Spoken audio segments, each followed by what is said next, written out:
So here we have the Kia Sportage on a 20 plate. I'm going to start off by showing you inside the boot, and then we'll hop in and run through some controls on the inside from there. As we approach the back of the car, you can see we have reversing sensors, plenty of boot space as well, along with that 60/40 split folding rear seat should you wish to increase this space even further, and then underneath this tray section, even more space again.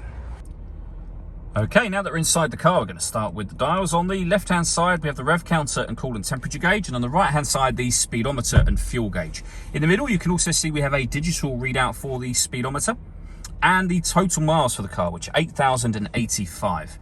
You can change the information that's displayed in that central section by using buttons on the steering wheel. There are different menus available from your navigation, vehicle systems, user settings, and then the driver data menu, which is the one we started on. If I back out to the steering wheel, the buttons I was using a second ago are here. We have cruise control over that side as well. On the left-hand side, we have stereo and phone controls, including voice activation for the phone. You won't be able to use the phone controls until after which point you've paired the phone to the car. And that is done over on the touchscreen just here. We've also got our audio on here as well, but of course you can go back to the home screen.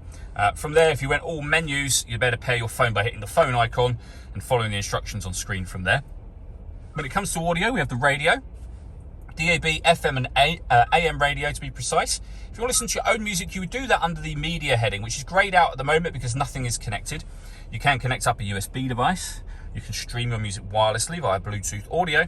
And as you can see, depending on the phone you have, we have Android Auto or Apple CarPlay available as well. This car's also got satellite navigation. There's a full video showing how that works that you can find on our website and also on our YouTube channel as well. And if I pop the car into reverse, you'll see that not only do we have parking sensors, but we have a reversing camera and a bird's eye view image, so a 360 parking camera as well, making this very, very easy to park. And that's the front-facing camera, as you can see.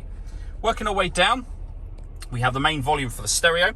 We have buttons so you can access certain menus if you'd rather use those than the touchscreen.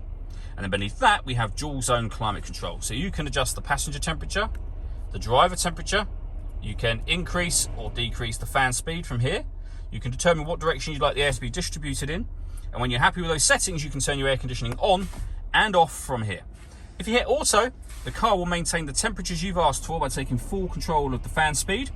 You can hear it doing that perhaps in the background there, and you can override that manually at any time you wish to. All settings, so any adjustment you make will show along the top of the screen momentarily as you make the adjustment and then disappear as you just saw. Below that, we have a heated driver's seat with 3 different heat settings, the same for the passenger, and a heated steering wheel as well. Your 12-volt charging socket, USB input, and then a cigarette lighter or a second 12-volt charging socket if you want to use it as that, just here. We have a 6-speed manual gearbox, and then these buttons. So you can, that's the electronic handbrake with auto hold function. That's the camera button, so if you want to change what camera is being displayed up on the main screen, you can do that by hitting that button. You can turn your parking sensors on and off, and you can turn your downhill brake control on and off from there as well. All that leaves me to say is thank you for taking the time to watch this video. If you'd like to come see the car in person and have a test drive, please feel free to call any of our MJA sites. We'd love to hear from you soon.